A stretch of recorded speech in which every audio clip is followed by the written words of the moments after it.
નમસ્કાર, welcome to delta science academy. આપણે આ લેક્ચરની અંદર સીવેજ ટ્રીટમેન્ટની વાત કરવાની અને આ સીવેજ ટ્રીટમેન્ટમાં કઈ રીતે સૂક્ષ્મ જીવાણુનો ઉપયોગ કરવામાં આવે છે એને અનુલક્ષીને આપણે આની અંદર ડિસ્કશન કરીશું.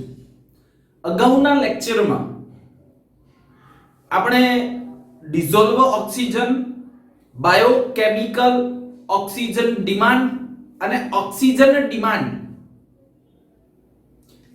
એટલી આપણે વાત કરી. હવે જો તો બીઓડી ની ડેફિનેશન આપવી હોય, વ્યાખ્યા આપવી હોય તો શું થશે? તો 20 અંશ સેલ્સિયસ તાપમાને, એકવાર ફટાફટ એનું રિવિઝન કરી લઈએ.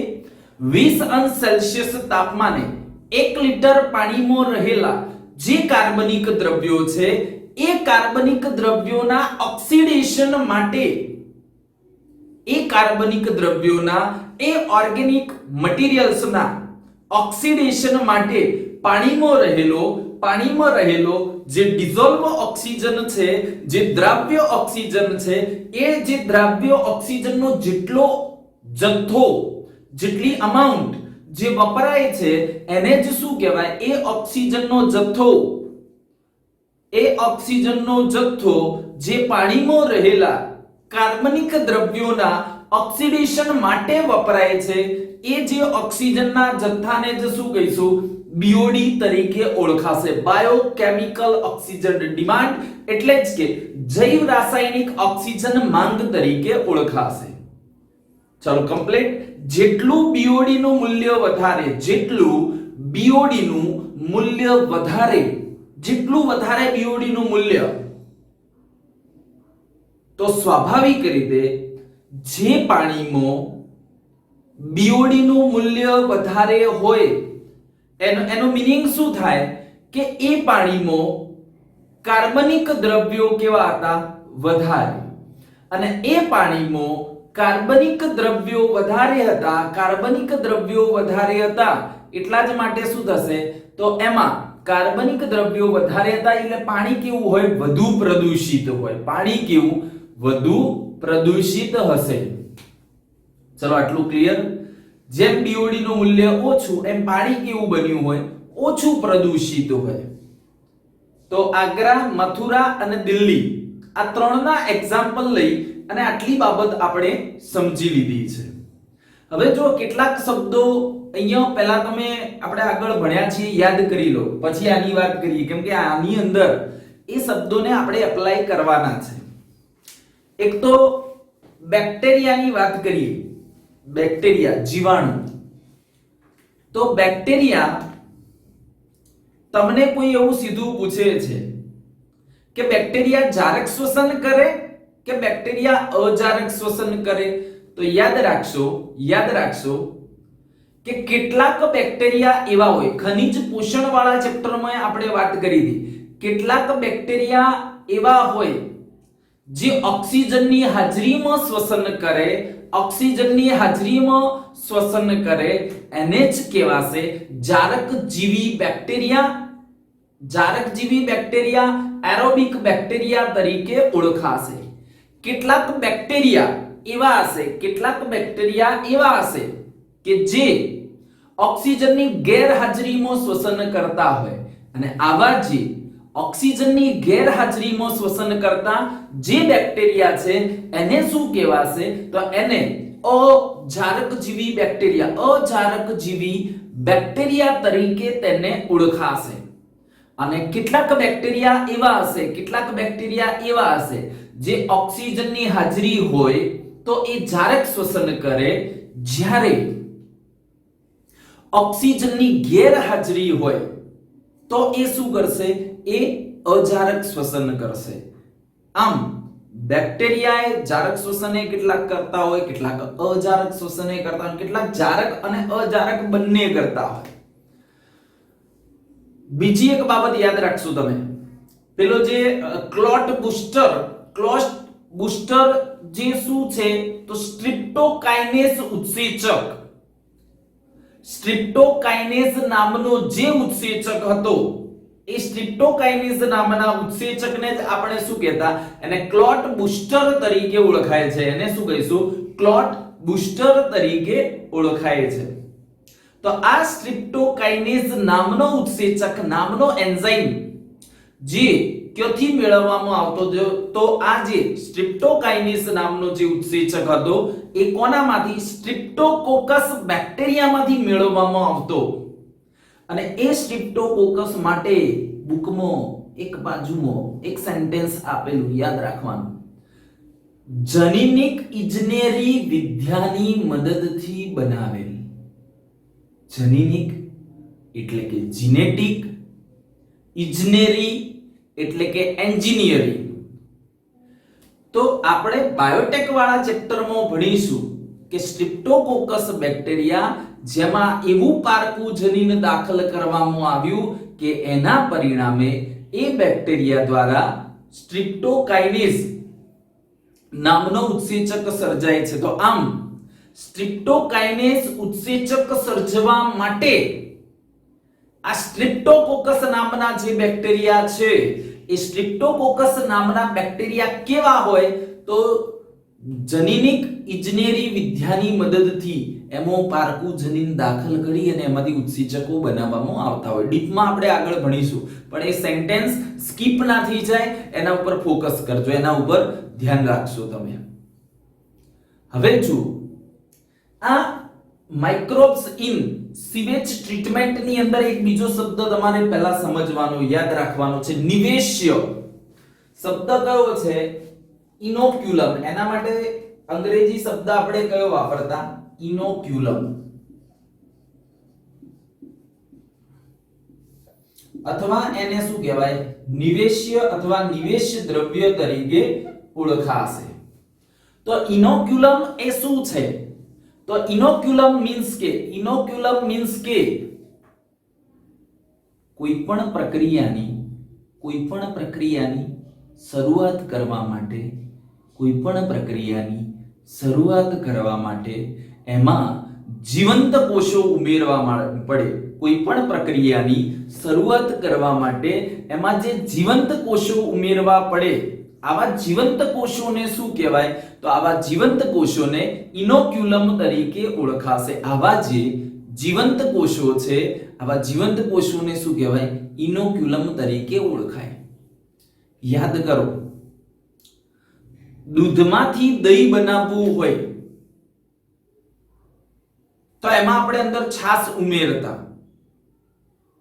એ છાશમાં લેક્ટોબેસિલસ નામના બેક્ટેરિયા રહેલા હતા. એટલે તમે એના અંદર મેળવણ નાખ્યું, મેળવણ સાથે લેક્ટોબેસિલસ બેક્ટેરિયા તમે નાખ્યા, એટલા માટે જે લેક્ટોબેસિલસ જે બેક્ટેરિયા છે, લેક્ટોબેસિલસ નામના જે બેક્ટેરિયા છે અથવા જે મેળવણ છે, એ મેળવણ માટે શબ્દ કયો વપરાયો? તો ઇનોક્યુલમ, નિવેશ દ્રવ્ય. એના માટે શબ્દ કયો વપરાયો? નિવેશ દ્રવ્ય. તો આમ ધારો કે કોઈ બેક્ટેરિયાને પ્રક્રિયા માટે અંદર ઉમેરવામાં આવે છે, તો એ જે બેક્ટેરિયા ઉમેર્યા, બેક્ટેરિયા કેવા? જીવંત કોષો. તો એને શું કહેવાય? ઇનોક્યુલમ, નિવેશ દ્રવ્ય કહેવાય. કે જે જીવંત કોષો પ્રક્રિયાની શું કરાવશે? શરૂઆત કરાવશે. તો ઇનોક્યુલમ શબ્દ તમારા માઇન્ડમાં ક્લિયર હોવો જોઈએ. કમ્પ્લીટ. ચલો, અવસાદન શું હતું? અવસાદન માટે તમારે અંગ્રેજી શબ્દ કયો યાદ રાખવાનો છે?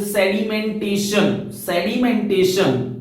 રિબોસોમ્સ માં વાત આવતી કોષ ચેપ્ટરમાં, ધોરણ 11 ની અંદર જે કોષ ચેપ્ટર હતું 8મા ક્રમનું, એની અંદર રિબોસોમ્સ માં અવસાદનની વાત આવતી. અવસાદન જેને જ કહેવાય સેડિમેન્ટેશન તરીકે ઓળખાય. અવસાદન જેને સેડિમેન્ટેશન તરીકે ઓળખાય. તો આ અવસાદન એટલે શું? તો ફરીથી યાદ કરાવું છું. ધારો કે આ કોઈ એક બીકર છે. ધારો કે આ શું છે? કોઈ એક બીકર. બીકરની અંદર પાણી ભરેલું છે. આ એક બીકર છે, સમજવા માટે. બીકરમાં પાણી ભરેલું છે.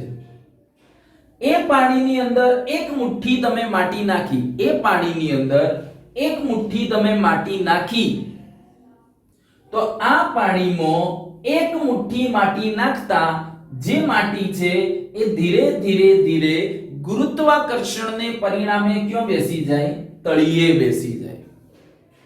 આ જે તમે જે માટી નાખી છે એ માટી ગુરુત્વાકર્ષણને પરિણામે ધીરે ધીરે એની અંદર ક્યાં બેસી જાય? તળિયે બેસી જાય. તો આમ જે માટી જે તળિયે બેસવાની ક્રિયા છે, જે માટી તળિયે બેસવાની જે ક્રિયા છે, તો આ તળિયે બેસવાની પ્રક્રિયા જેને જ શું કહેવાય? અવસાદન તરીકે ઓળખાય. તળિયે બેસવાની જે પ્રક્રિયા થાય એને જ શું કહીશું? એને અવસાદન અથવા સેડિમેન્ટેશન તરીકે ઓળખાશે. એને શું કહેવાય? સેડિમેન્ટેશન તરીકે ઓળખાશે. તો ચલો એક શબ્દ ક્લિક થાય, અવસાદન અથવા શું કહેવાય? સેડિમેન્ટેશન. ક્લિયર? જો નિવેશ દ્રવ્યો તમારા મગજમાં ક્લિયર હોવું જોઈએ. બીજું, અવસાદન શબ્દ તમારા મગજમાં ક્લિયર હોવો જોઈએ. વિષમપોષી બેક્ટેરિયા એટલે કેવા? હિટરોટ્રોપિક, જેને જ કહેવાય વિષમપોષી બેક્ટેરિયા. તો આ વિષમપોષી બેક્ટેરિયા એટલે શું? વિષમપોષી બેક્ટેરિયા એટલે શું? તો જે બેક્ટેરિયા પોતાની જાતે કાર્બનિક દ્રવ્ય બનાવતા નથી, જેમ કે સાયનોબેક્ટેરિયા હતા, આપણે 11 માં ભણ્યા સાયનોબેક્ટેરિયા. સાયનોબેક્ટેરિયા જે પ્રકાશ સંશ્લેષી બેક્ટેરિયા છે, સાયનોબેક્ટેરિયા જે પ્રકાશ સંશ્લેષી બેક્ટેરિયા છે, તો એ પોતે પોતાનો ખોરાક પોતાની જાતે બનાવે છે. એ કાર્બનિક દ્રવ્યો એટલે જ કે ગ્લુકોઝનું નિર્માણ પોતાની જાતે કરે છે. તો આમ જે બેક્ટેરિયા પોતાની જાતે ખોરાક બનાવીને પોષણ મેળવતા હોય એને આપણે શું કહીએ? એને સ્વયંપોષી, એને ઓટોટ્રોફિક એટલે જ કે સ્વયંપોષી બેક્ટેરિયા તરીકે ઓળખાય. પરંતુ વિષમપોષી બેક્ટેરિયા એટલે શું? તો વિષમપોષી બેક્ટેરિયા એટલે કે જે પોષણ મેળવવા માટે બીજા ઉપર આધાર રાખતા હોય, જે પોષણ મેળવવા માટે બીજા ઉપર આધાર રાખતા હોય, આવા જે બેક્ટેરિયા હોય જેને કેવા કહેવાશે? વિષમપોષી બેક્ટેરિયા તરીકે ઓળખાશે. હવે આપણે વાત કરવી છે sewage. What is the meaning of sewage? Sewage એટલે શું? સીવેજ શું છે? સીવેજ કોને કહેવાય?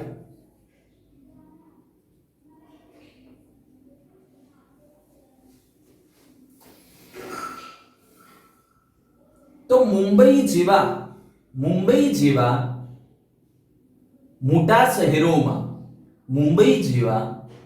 મોટા શહેરોની અંદર મોટી ગટર વ્યવસ્થા કરેલી હોય. ગટર વ્યવસ્થા બહુ મોટા પાયે કરેલી હોય. એમાં આપણે રોજિંદા વપરાશનું જે પાણી હોય, એની અંદર શું હોય? વહેતું હોય. સાથે સાથે આપણે તો અહીંયા કેવું છે કે જે ટોયલેટ હોય,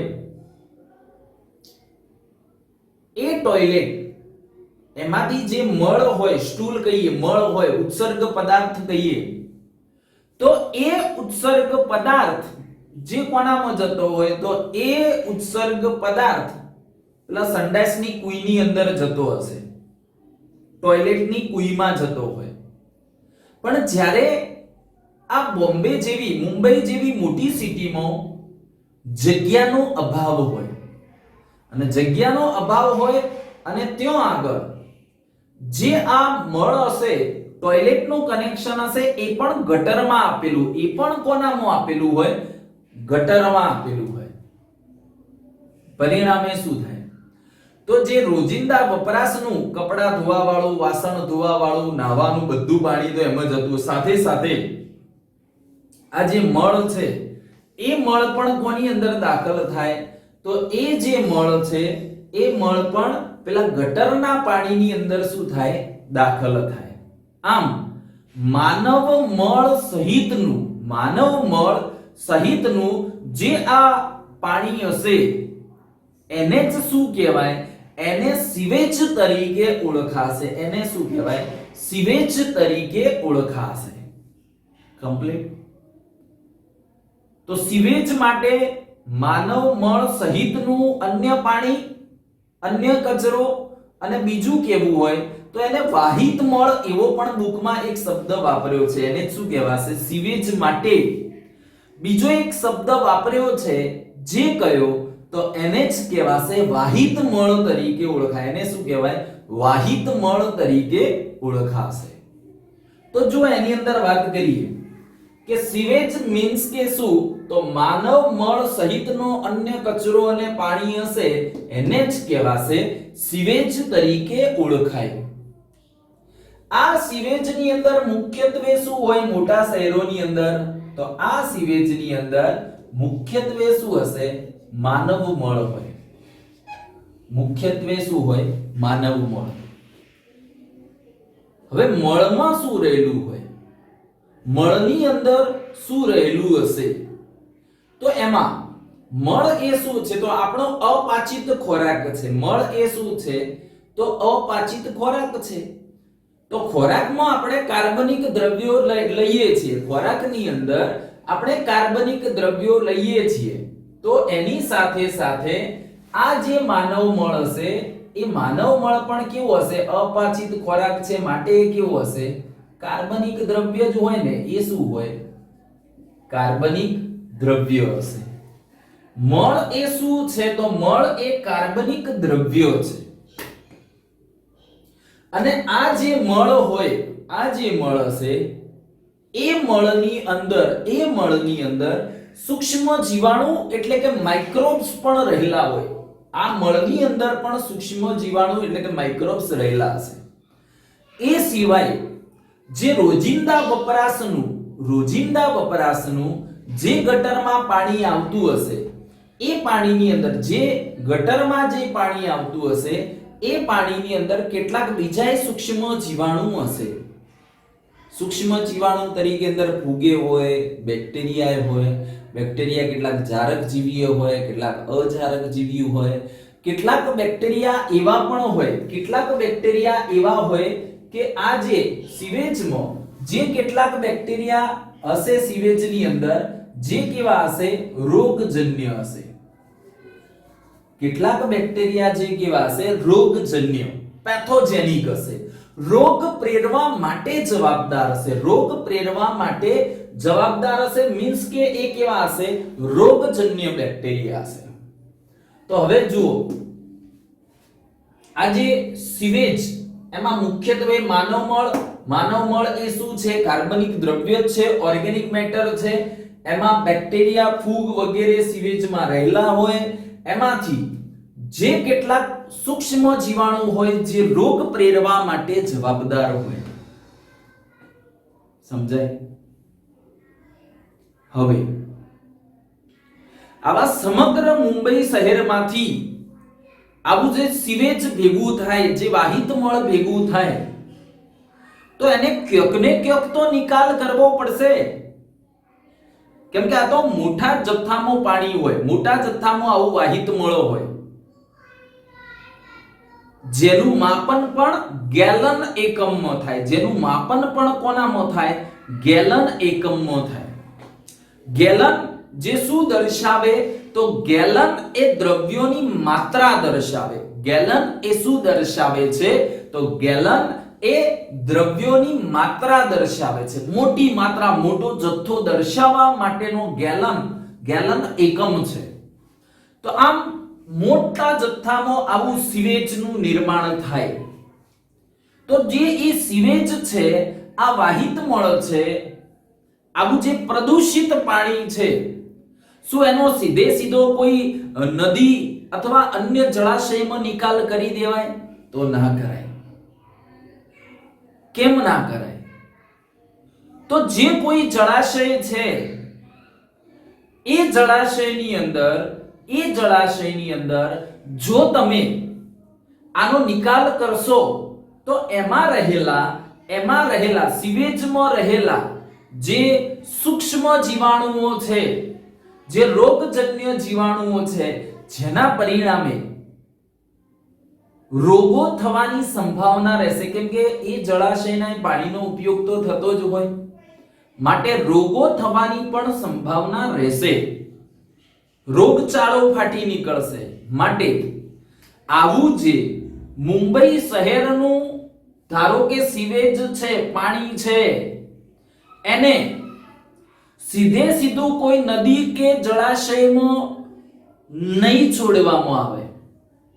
એ પ્રદૂષિત પાણીને ઓછું પ્રદૂષિત કરવામાં આવશે, એમાંથી પ્રદૂષકો દૂર કરવામાં આવે, એમાં સૂક્ષ્મ જીવો દ્વારા જ, માઇક્રોબ્સ દ્વારા જ અંદર રહેલા સૂક્ષ્મ જીવાણુઓનો શું કરવામાં આવશે? નાશ કરવામાં આવશે. અને પછી નદી કે જળાશયમાં પાણીને છોડવામાં આવશે, જેથી રોગચાળો ફાટી ના નીકળે, જેથી પાણી પ્રદૂષિત બનશે નહીં. તો એના માટેની જે એક વ્યવસ્થા છે, એના માટેની જે આખી સમગ્ર પદ્ધતિ છે, જે સારવાર છે, એને શું કહેવાશે?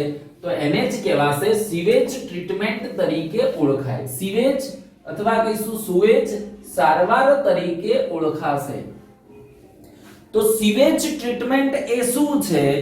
તો એ આવું ગટરોનું વાહિત મળ સાથેનું જે પાણી છે એને ઓછું પ્રદૂષિત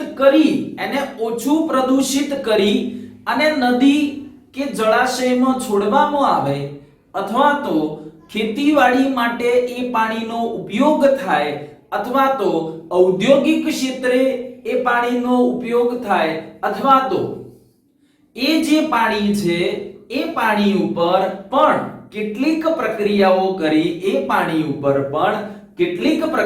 કરી અને એને પીવા લાયક બનાવવામાં આવે. કેટલીક પ્રક્રિયાઓ કરી એને પીવા લાયક બનાવવામાં આવે છે. તો આવી જે એક સારવાર પદ્ધતિ છે એને શું કહેવાય? એને સીવેજ ટ્રીટમેન્ટ તરીકે ઓળખાશે. એને જ કહેવાશે સીવેજ ટ્રીટમેન્ટ. અને આ જે સીવેજ ટ્રીટમેન્ટ છે, જેની અંદર કોનો ઉપયોગ થાય છે? તો જેની અંદર માઇક્રોબ્સ નો એટલે કે સૂક્ષ્મ જીવાણુઓનો ઉપયોગ થાય છે. આપણા તો આ ચેપ્ટર નું નામ જ શું છે? તો માનવ કલ્યાણમાં સૂક્ષ્મ જીવો. તો આવી રીતે માનવીઓને ફરીથી પાણી પ્રાપ્ત થાય માટે આ સીવેજ ટ્રીટમેન્ટમાં કોનો ઉપયોગ કર્યો? તો માઇક્રોબ્સ એટલે જ કે સૂક્ષ્મ જીવાણુનો ઉપયોગ કર્યો. માઇક્રોબ્સ એટલે જ કે સૂક્ષ્મ જીવાણુઓનો એની અંદર શું કર્યો? ઉપયોગ કર્યો. આવો જે આખો પ્લાન્ટ બનાવેલો હોય, શું બનાવેલો હોય? પ્લાન્ટ. ધારો કે મુંબઈ શહેર છે, તો શહેરથી કેટલાક કિલોમીટર દૂર એક ચોક્કસ મોટા વિસ્તારમાં મોટા ટાંકા બનાવેલા હોય, કપચીના ટાંકા બનાવેલા હોય. અને આવા જે કપચીના જે ટાંકા બનાવેલા હોય એ ટાંકામાં આ બધું પાણી ભેગું થતું હોય અને ત્યાં આવી સીવેજ ટ્રીટમેન્ટ થઈ અને પાણીનું શું થાય? શુદ્ધિકરણ થતું હોય, પ્યોરિફિકેશન થતું હોય. તો એનો એક એરિયલ વ્યૂ, અવકાશીય ચિત્રો આપણા બુકની અંદર દર્શાવ્યું છે. એ એક્ઝામને અનુલક્ષીને ઇમ્પોર્ટન્ટ નથી, પણ એ જોશો તો તમે વિઝ્યુઅલાઇઝ કરી શકશો, તમે વિચારી શકશો કે એક્ચ્યુઅલમાં આ પ્લાન્ટ કેવો હોય. તો આવી રીતે જે પાણીના શુદ્ધિકરણ માટે, સીવેજ ટ્રીટમેન્ટ માટે આવા ટાંકા બનાવેલા હોય, આવી જે ગોઠવણ કરેલી હોય, એ બધાને સંયુક્ત રીતે શું કહેવાશે? એને સીવેજ ટ્રીટમેન્ટ પ્લાન્ટ તરીકે ઓળખાશે. જેને શું કહેવાશે? સીવેજનો S, ટ્રીટમેન્ટનો T અને પ્લાન્ટ્સ એટલે કે STPs તરીકે ઓળખાશે. તો તમારે બેટા બે શબ્દો સમજવાના છે. એક કયું STPs. STPs એ શું છે અને બીજો શબ્દ બેટા તમારે સમજવાનો છે સીવેજ ટ્રીટમેન્ટ. તો આ સીવેજ ટ્રીટમેન્ટ એ શું છે? સીવેજ ટ્રીટમેન્ટ અને સેકન્ડ ટર્મ્સ કયો? STPs. સેકન્ડ શબ્દ કયો સમજવાનો? STPs. તો આવી રીતે જુદા જુદા જે ટાંકાઓ બનાવેલા હોય અને સમગ્ર જે વ્યવસ્થા કરેલી હોય જેને શું કહેવાય? એને સીવેજ ટ્રીટમેન્ટ પ્લાન્ટ્સ તરીકે ઓળખાય. અને સીવેજ ટ્રીટમેન્ટ પ્લાન્ટ્સ તરીકે ઓળખાય. અને એમાં થતી પ્રક્રિયા, એ પ્લાન્ટ્સમાં થતી પ્રક્રિયા, તો એને શું કહેવાય? સીવેજ ટ્રીટમેન્ટ, સીવેજ સારવાર, સુએજ સારવાર તરીકે ઓળખાશે. ચલો બે શબ્દો ક્લિયર. તો સીવેજ ટ્રીટમેન્ટ પ્લાન્ટ્સ એનો શોર્ટ ટર્મ શું થશે? એનો શોર્ટ શબ્દ શું કહેવાશે? તો જેને કહીશું STPs તરીકે તેને ઓળખાશે. ક્લિયર? ઓકે. પ્લાન્ટ્સ નું ઉદાહરણ કેવું હોય? તો ધારો કે આપણે બનાસ ડેરીમાં જઈએ તો ત્યાં આઈસ્ક્રીમ બનાવવાનો પ્લાન્ટ જુદો હોય, દૂધનો પાવડર બનાવવાનો પ્લાન્ટ જુદો હોય, દહીં બનાવવા માટેની જુદી વ્યવસ્થા હોય. તો આ જે સાધનોની ગોઠવણ કરી, જે સાધનોની ગોઠવણ કરી અને જે બનાવ્યું હશે તો એને શું કહેવાય? પ્લાન્ટ્સ કહેવાશે. એક્ઝામ્પલ લઈએ. કોઈ એક બ્રીવિંગ ઇન્ડસ્ટ્રી છે, કોઈ એક બ્રીવિંગ ઇન્ડસ્ટ્રી છે. તો આ બ્રીવિંગ ઇન્ડસ્ટ્રીની અંદર, આ દારૂ બનાવતી ફેક્ટરીની અંદર શું થાય? તો જે ફર્મેન્ટર હોય, એ ફર્મેન્ટર એક વાસણ છે. આવા ફર્મેન્ટર હોય, બીજા બધા કેટલાક પાત્રો ગોઠવેલા હોય. તો એ બધાથી આખું રચાશે. એને શું કહેવાય? ફર્મેન્ટેશન પ્લાન્ટ કહેવાય. એને શું કહેવાય? Fermentation plant. એનું એક પાત્ર તો ફર્મેન્ટર અને એમાં થતી પ્રક્રિયા તો ફર્મેન્ટેશન. ખ્યાલ આવે છે? ફર્મેન્ટેશન, ફર્મેન્ટેશન પ્લાન્ટ અને ફર્મેન્ટર, ત્રણ શબ્દો સમજી લો. તો આમ સીવેજ ટ્રીટમેન્ટ પ્લાન્ટ્સ અને એમાં થતી જે પ્રક્રિયા છે જેને શું કહીશું? સીવેજ ટ્રીટમેન્ટ તરીકે તેને ઓળખાશે. તો હવે આપણે આ સીવેજ ટ્રીટમેન્ટ પ્લાન્ટની અંદર કેટલી બાબતો આવશે એ ખાલી તમને એકવાર જણાવી દઉં, પછી એની શરૂઆત કરીએ. તો ધારો કે આખું આ જે પ્લાન્ટ્સની સીવેજ ટ્રીટમેન્ટ પ્લાન્ટ્સની આપણે આવો એક સમજવા માટે આવો એક ડાયાગ્રામ આપણે દર્શાવી. તો એમાં જે આ પહેલું ટાંકું છે, પહેલું જે ટાંકું છે એને શું કહેવાશે? એને પ્રાથમિક સેટલિંગ ટાંકું કહેવાય, ટેન્ક કહેવાય. આ જે છે એને શું કહીશું? એને પ્રાથમિક સેટલિંગ ટાંકું તરીકે ઓળખાશે. આને શું કહેવાય? આને જારકજીવી ટાંકું કહેવાય. આને શું કહીશું બેટા? તો આને કહેવાશે જારકજીવી ટાંકું તરીકે ઓળખાય. એરોબિક અથવા એરેશન ટેન્ક, આને કહેવાશે એરેશન ટેન્ક તરીકે ઓળખાશે. એને શું કહેવાય? એરેશન ટેન્ક તરીકે ઓળખાશે. જે ત્રીજું જે ટાંકું છે એને શું કહેવાશે? એને દ્વિતીયક સેટલિંગ ટાંકું તરીકે ઓળખાશે. અને એક ચોથું પણ ટાંકું હશે, એને શું કહેવાય? એને એનએરોબિક ડાયજેસ્ટર ટેન્ક તરીકે ઓળખાય. એનએરોબિક ડાયજેસ્ટર્સ ટેન્ક તરીકે તેને ઓળખાશે. Anaerobic digester tanks. એનએરોબિક એટલે કે અજારક જીવી, ડાયજેસ્ટર એટલે કે પચાવનારું, એનએરોબિક એટલે કે અજારક જીવી રગડો કે કાદવ હજમ કરનારું ટાંકું તરીકે ઓળખાશે. રગડો કે કાદવ હજમ કરનારું અજારક જીવી ટાંકા તરીકે એને ઓળખાશે. તો અહીંયા તમારે એક તો ટાંકા કેટલા યાદ રાખવાના પહેલા તો એક પ્રાથમિક સેટલિંગ ટાંકું, બીજું જારકજીવી ટાંકું, ત્રીજું દ્વિતીયક સેટલિંગ ટાંકું અને ચોથું એનએરોબિક ડાયજેસ્ટર ટેન્ક. આટલા તમારે યાદ રાખવાના છે. હવે આપણે શરૂઆત કરીએ સીવેજ ટ્રીટમેન્ટની. હવે આપણે સીવેજ ટ્રીટમેન્ટની બેટા શરૂઆત કરીએ તો એની અંદર હવે સમજીશું.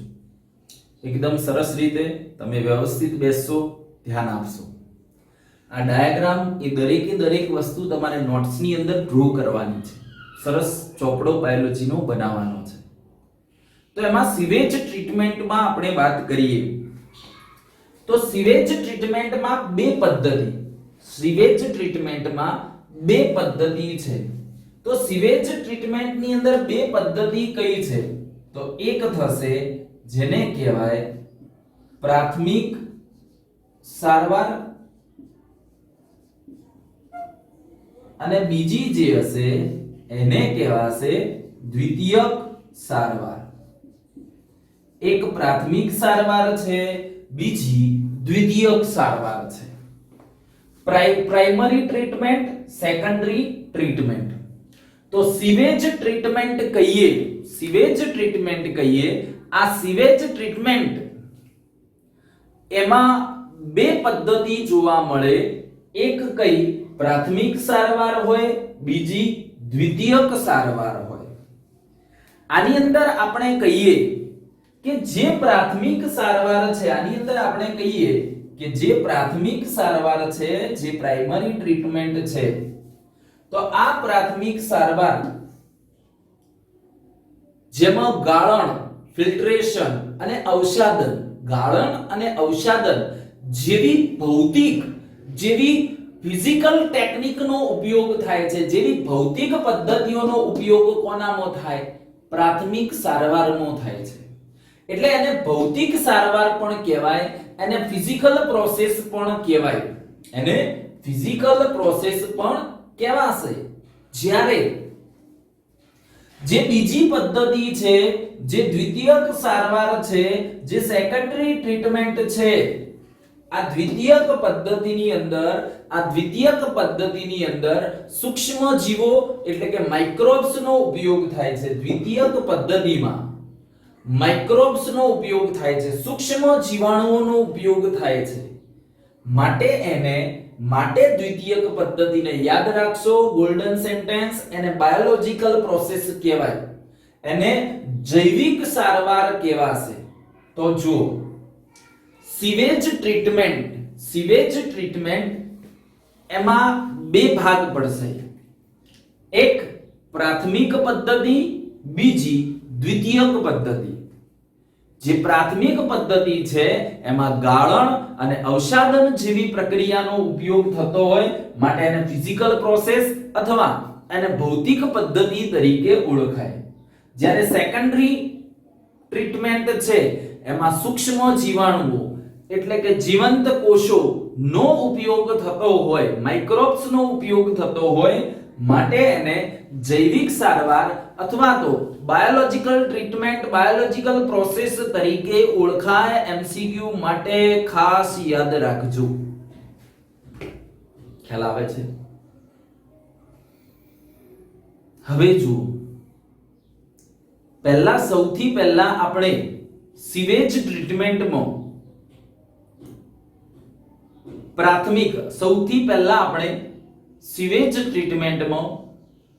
પ્રાથમિક સારવારની વાત કરીએ તો અહીંયા થતી હોય, એક્ચ્યુઅલમાં પ્રાથમિક સારવાર અહીંયા થતી હોય, પણ સમજવા માટે આપણે આવું એક બાજુમાં બીજું દર્શાવીએ તો એની અંદર શું થાય? તો એક તો આવો જે આખા મોટા વિસ્તારની અંદર, ઘણા મોટા વિસ્તારની અંદર આખો આવો પ્લાન્ટ વિકસાવેલો હોય, એની અંદર પાઇપલાઇન દ્વારા જે શહેરનું આવું જે ગંદુ મળ સાથેનું જે ગંદુ પાણી છે, જે વાહિત મળ છે, જે સીવેજ છે, એ સીવેજ અંદર પાઇપલાઇન દ્વારા શું કરવામાં આવે? દાખલ કરવામાં આવે. હવે દાખલ કરવામાં આવે ત્યારે વચ્ચે આવી જાળીઓ લગાવેલી હશે, આવી વચ્ચે નેટ લગાવેલી હોય.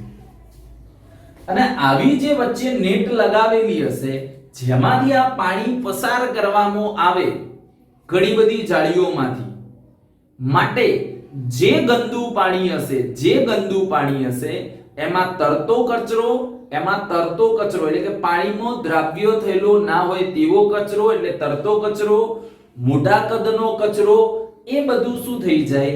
દૂર થઈ જાય. તો ખાસ ધ્યાન આપશો કે પ્રાથમિક પદ્ધતિમાં વારંવાર શું થાય છે? તો પ્રાથમિક પદ્ધતિમાં વારંવાર ગાળણ થાય છે, વારંવાર ફિલ્ટરેશન થાય છે. તો આ પ્રાથમિક પદ્ધતિ સીવેજ ટ્રીટમેન્ટ એની પ્રાથમિક પદ્ધતિ, આ પ્રાથમિક પદ્ધતિની અંદર વારંવાર ગાળણ થાય છે અને ગાળણ થવાને પરિણામે આવો જે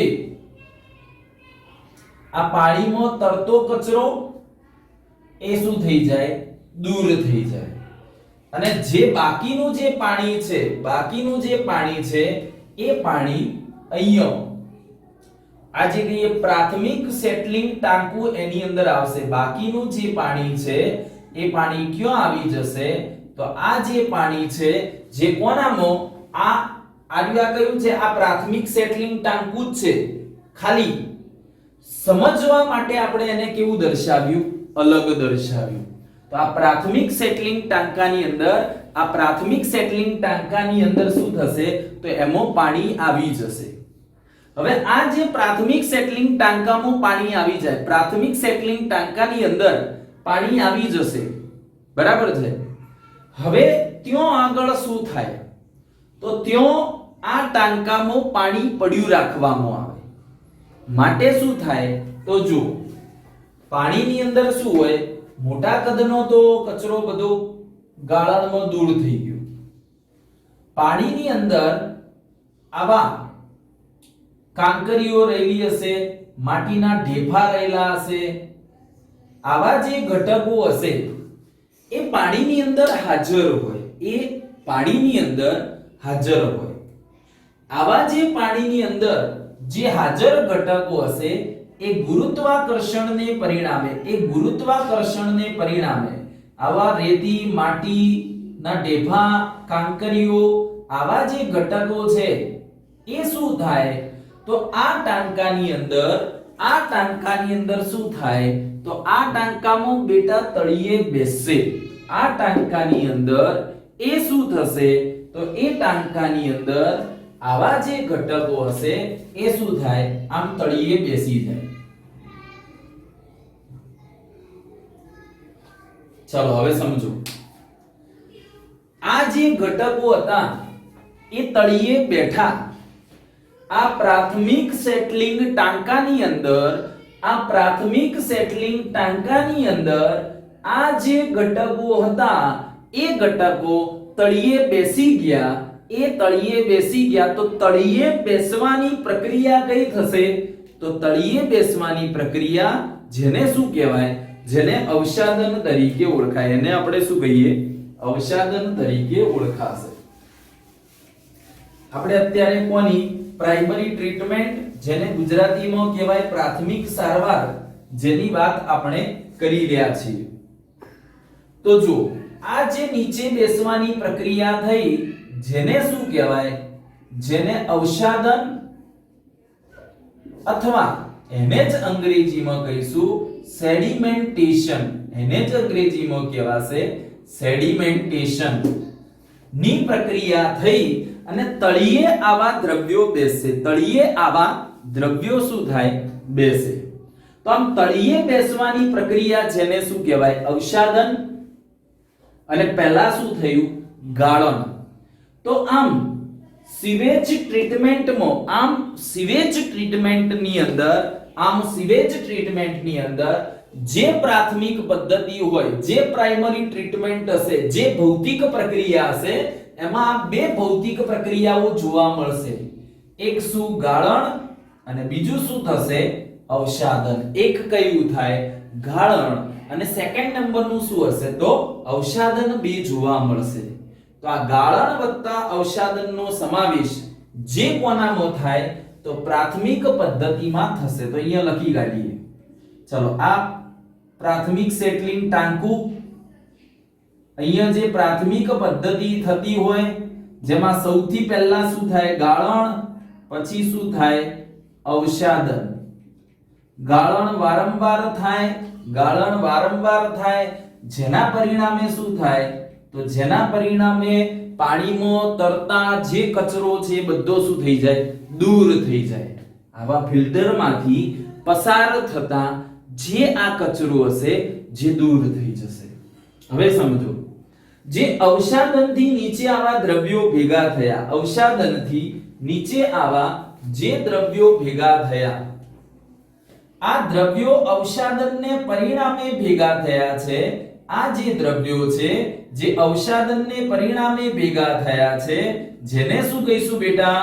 તો એને જ કહેવાશે અવસાદિત દ્રવ્યો. એને શું કહેવાય? અવસાદિત દ્રવ્યો તરીકે ઓળખાય.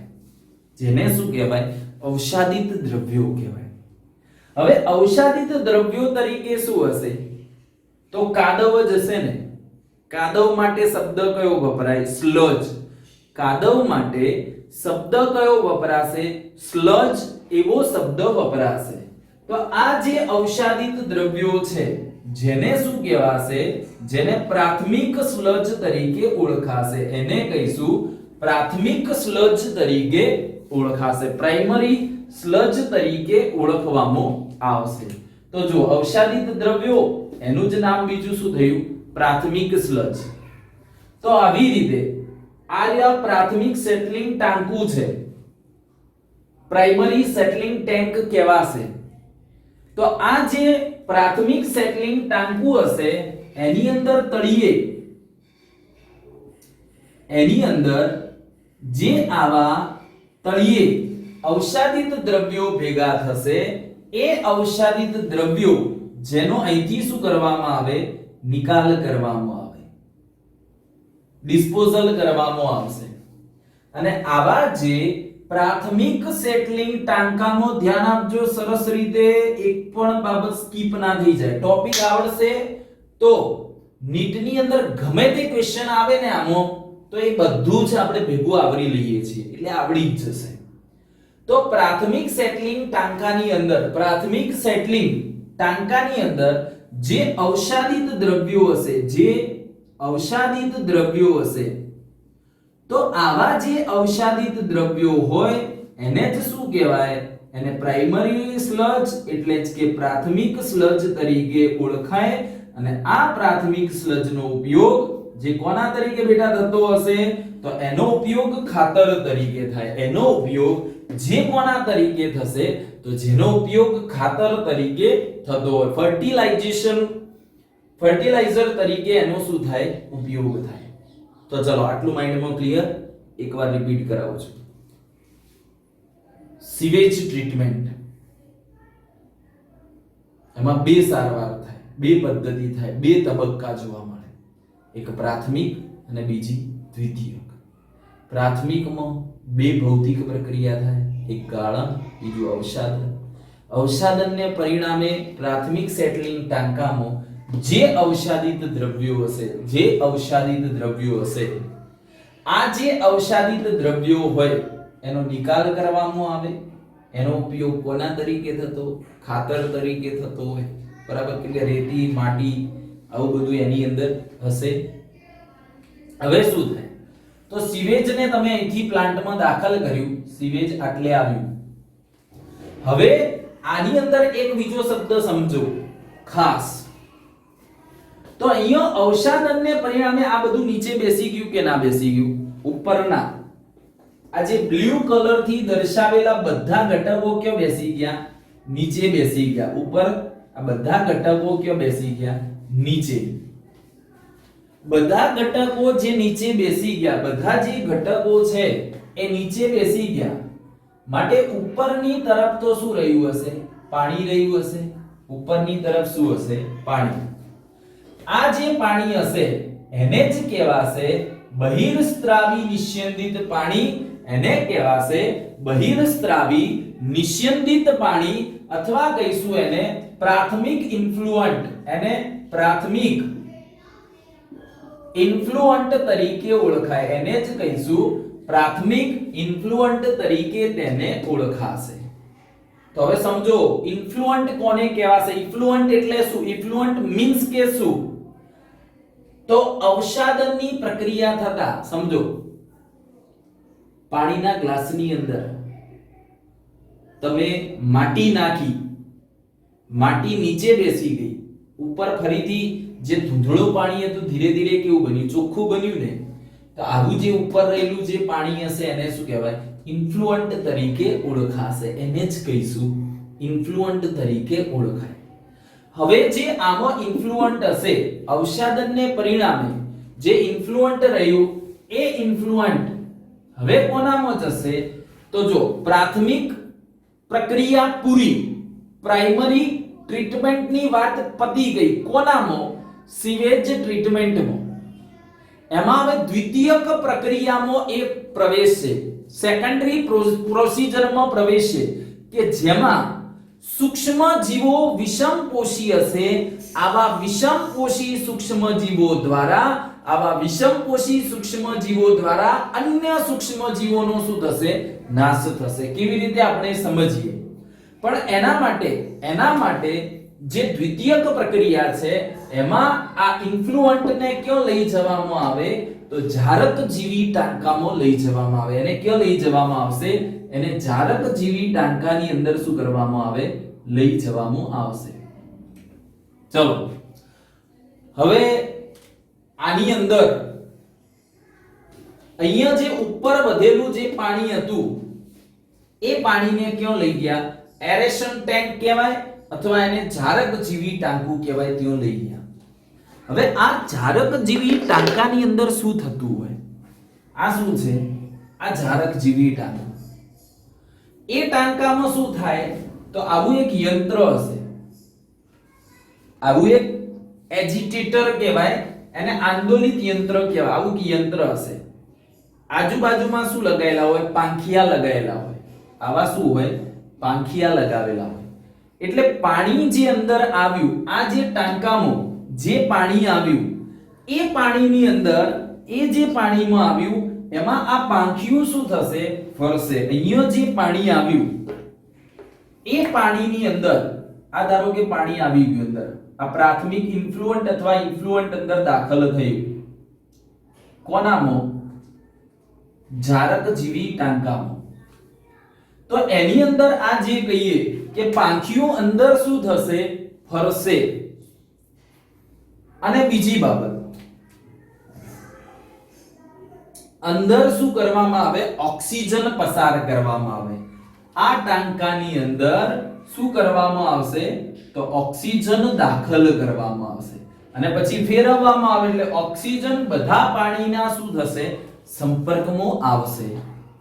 હવે એક બીજી બાબત સમજો કે આ જે જારકજીવી ટાંકું છે, આ જે જારકજીવી ટાંકું છે એ જારકજીવી ટાંકાની અંદર શું થશે? તો ઓક્સિજન પૂરતા પ્રમાણમાં પ્રાપ્ત થતા, ઓક્સિજન પૂરતા પ્રમાણમાં પ્રાપ્ત થતા જારકજીવી બેક્ટેરિયા જે છે, જારકજીવી જે બેક્ટેરિયા છે એ પાણીમાં રહેલા કાર્બનિક દ્રવ્યોનું ઓક્સિડેશન કરી, પાણીમાં રહેલા કાર્બનિક દ્રવ્યોનું ઓક્સિડેશન કરી અને એની સંખ્યામાં શું થશે? વધારો. તો એક મહત્વની બાબત યાદ રાખશો કે જારકજીવી ટાંકું છે એ જારકજીવી ટાંકાની અંદર, એ જારકજીવી ટાંકાની અંદર શું થાય? તો જારકજીવી બેક્ટેરિયા ની સંખ્યામાં શું થાય? તો વધારો થાય.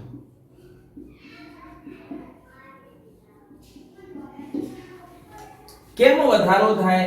તો જારકજીવી જે બેક્ટેરિયા છે, ઓક્સિજનની હાજરીમાં જે શ્વસન કરતા જે બેક્ટેરિયા છે, તો ઓક્સિજનની હાજરીમાં શ્વસન કરતા જે બેક્ટેરિયા છે એ પાણીમાં રહેલા કાર્બનિક દ્રવ્યનું શું કરશે? ઓક્સિડેશન કરશે. પાણીમાં રહેલા કાર્બનિક દ્રવ્યોનું શું કરશે? ઓક્સિડેશન કરશે. માટે બેક્ટેરિયાને શું મળ્યું? પોષણ મળ્યું. બેક્ટેરિયાને શું મળ્યું? ખોરાક મળ્યો. પોષણ મળતા એ વૃદ્ધિ પામશે, પ્રજનન કરશે અને જારકજીવી બેક્ટેરિયાની સંખ્યામાં શું થાય? વધારો થશે. હવે આ જે જારકજીવી બેક્ટેરિયાની સંખ્યામાં વધારો થયો, બરાબર, કેવી રીતે? કાર્બનિક દ્રવ્યોનું ઓક્સિડેશન થવાને પરિણામે, કાર્બનિક દ્રવ્યોનું ઓક્સિડેશન થવાને પરિણામે જારકજીવી બેક્ટેરિયાની સંખ્યામાં વધારો થયો. તો હવે શું બનશે? તો હવે બનશે એવું બનશે કે કાર્બનિક દ્રવ્યોનો જથ્થો અહીંયા શું થાય? ઘટશે.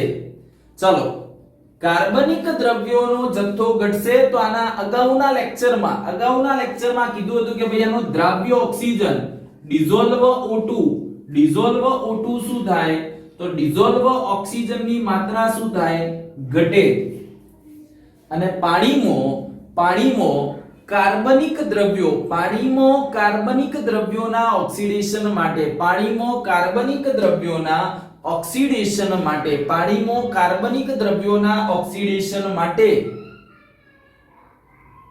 જે ડિઝોલ્વ O2, જે ડિઝોલ્વ ઓક્સિજન જે વપરાશે એને જ શું કહેવાશે? એને BOD તરીકે ઓળખાશે. એને શું કહેવાય? BOD તરીકે ઓળખાશે. ચલો, આટલું કમ્પ્લીટ. તો જે પ્રદૂષિત પાણી હતું એ જારકજીવી ટાંકામાં કેવું થાય? ઓછું પ્રદૂષિત બને. જે પ્રદૂષિત પાણી હતું જે જારકજીવી ટાંકાની અંદર કેવું બનશે? તો ઓછું પ્રદૂષિત બનશે. કેવું બનશે? ઓછું પ્રદૂષિત બનશે. માટે અહીંયા એક કન્ફ્યુઝિંગ લાઈન લખેલી છે, થોડી કોમ્પ્લિકેટેડ છે, પણ સમજજો, ધ્યાન આપજો. હવે સમજો, જારકજીવી બેક્ટેરિયા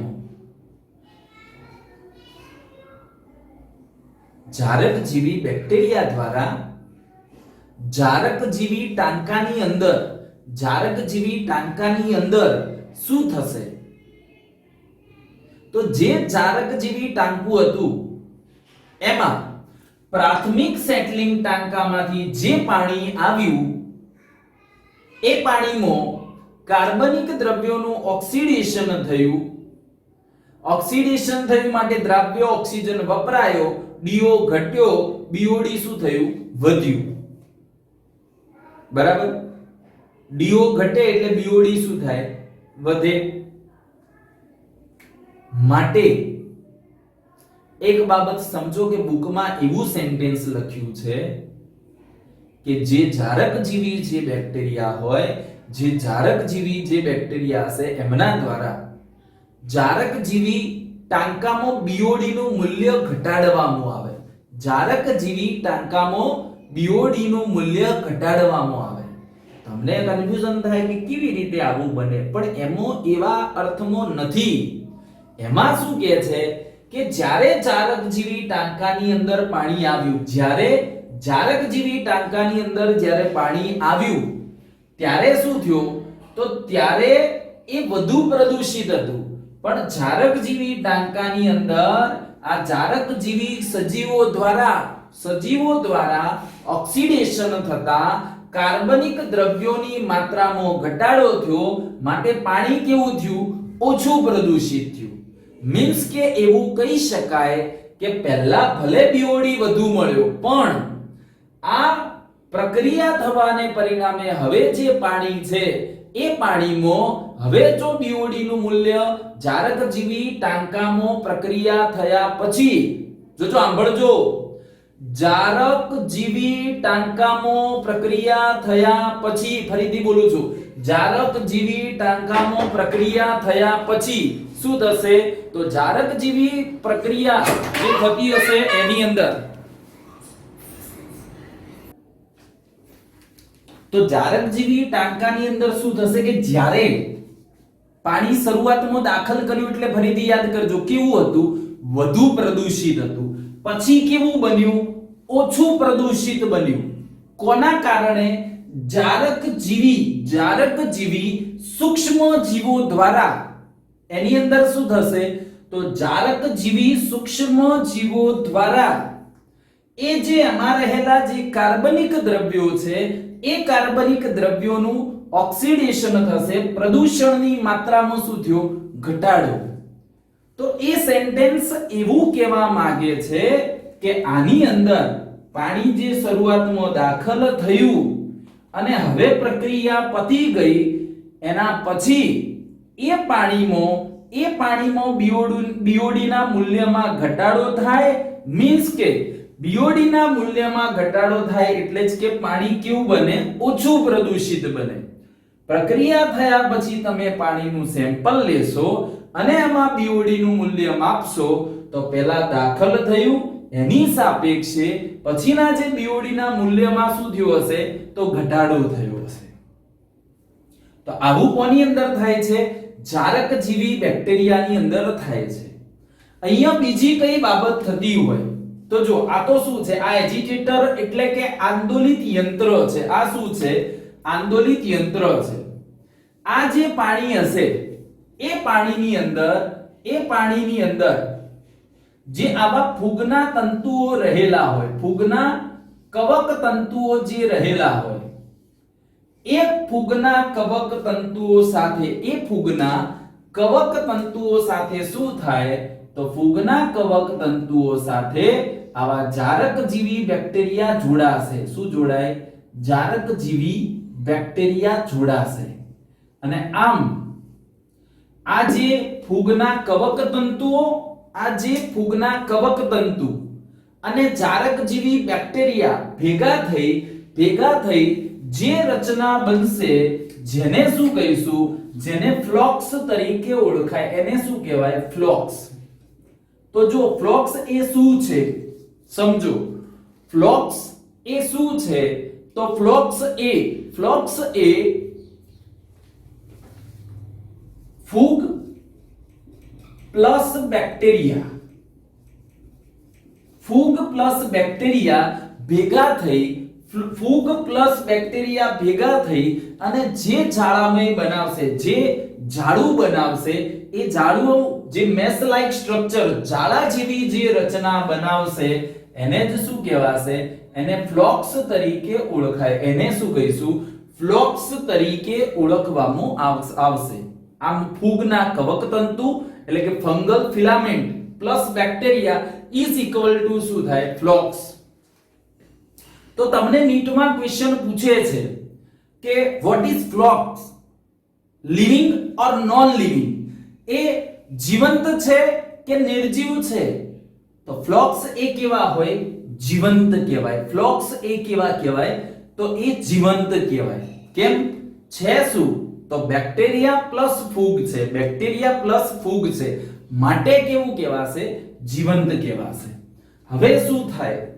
તો હવે આ જે જારક જીવી ટાંકું હતું એ જારક જીવી ટાંકામાંથી આ કોની અંદર દાખલ થશે?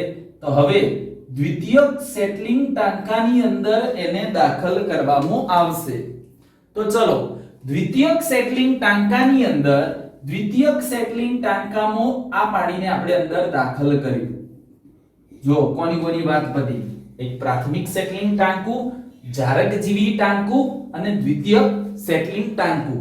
ભલે થોડોક વિડિયો લાંબો બનશે, આપણે પણ સરસ રીતે એને સમજી ટોપિક અને પછી જ એને કમ્પ્લીટ કરીશું.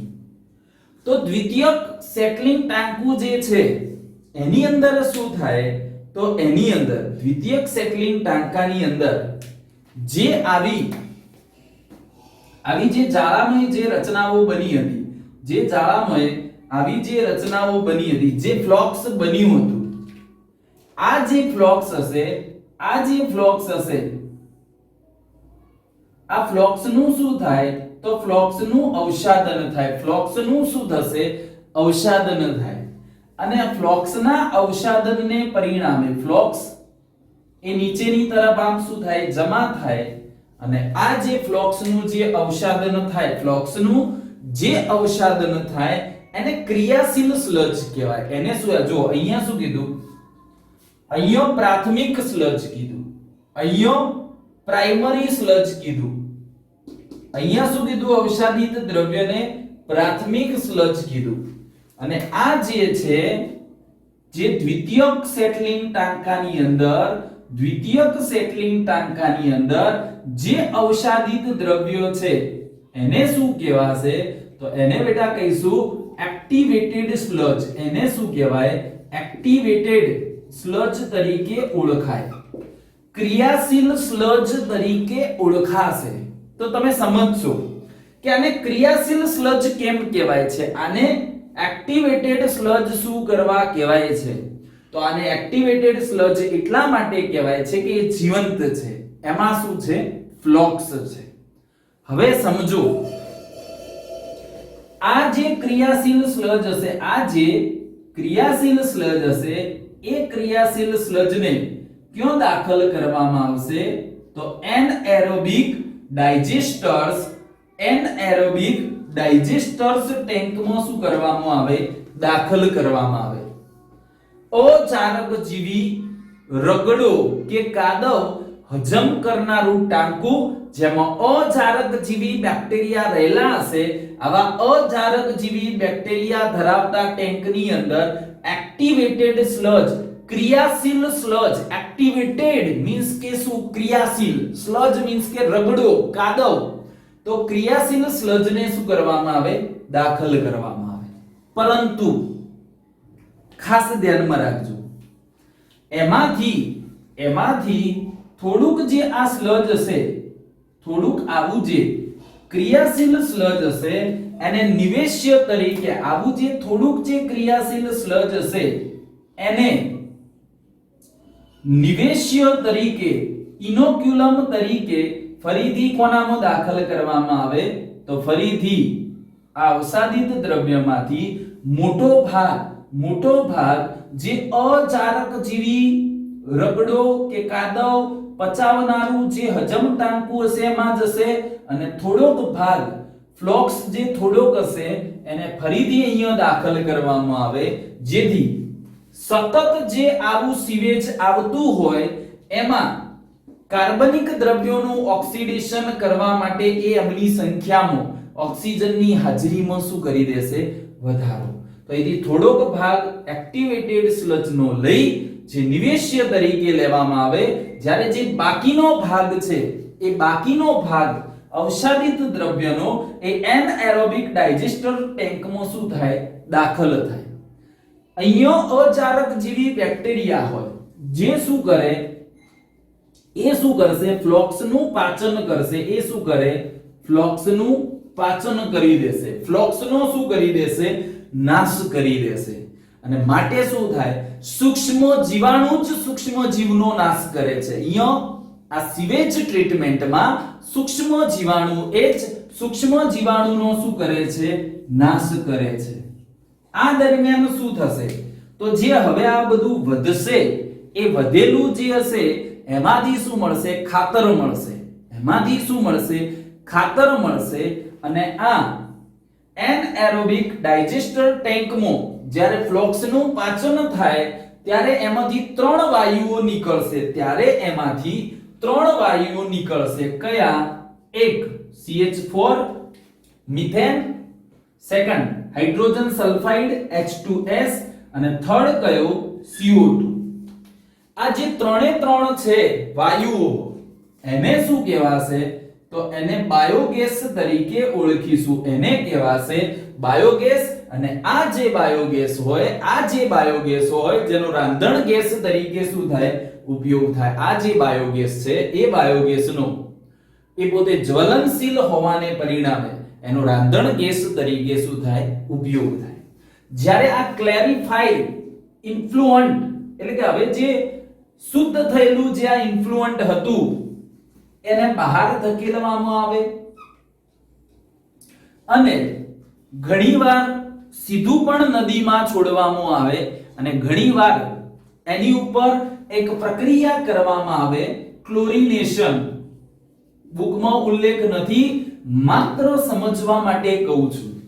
ક્લોરિનેશનની પ્રક્રિયા થાય ત્યારબાદ આ જે પાણી છે એને વધુ સારવાર આપી શુદ્ધ બનાવી અને પીવા માટે ઉપયોગ થઈ શકે, એનો ખેતીની અંદર પણ ઉપયોગ થઈ શકે, ઔદ્યોગિક ક્ષેત્રો ઇન્ડસ્ટ્રી હોય, કોઈ કંપની હોય જેની અંદર પણ ઉપયોગ થઈ શકે. તો આમ સીવેજ ટ્રીટમેન્ટ જેની બે પદ્ધતિ, એક પ્રાથમિક પદ્ધતિ, એક દ્વિતીયક પદ્ધતિ, જેની મદદથી પાણીનું શુદ્ધિકરણ થઈ શકે. તો સીવેજ ટ્રીટમેન્ટની વાત કરી, એના પછીનો થોડો ટોપિક એક બાકી રહ્યો છે પણ ટાઈમ બહુ થઈ ગયો છે, આટલા સુધી રાખીએ છીએ. ચલો કમ્પ્લીટ, તમને સમજાઈ ગયું હશે. જરૂર લાગે તો હું ફરીથી રિપીટ નથી કરતો, તમે એ વિડિયો આગળ પાછળ કરી પોઝ કરી અને જોઈ શકો છો અને સરસ રીતે આ થિયરી સમજી શકો છો. આમાંથી નીટની અંદર ક્વેશ્ચન આવી શકે. Thank you.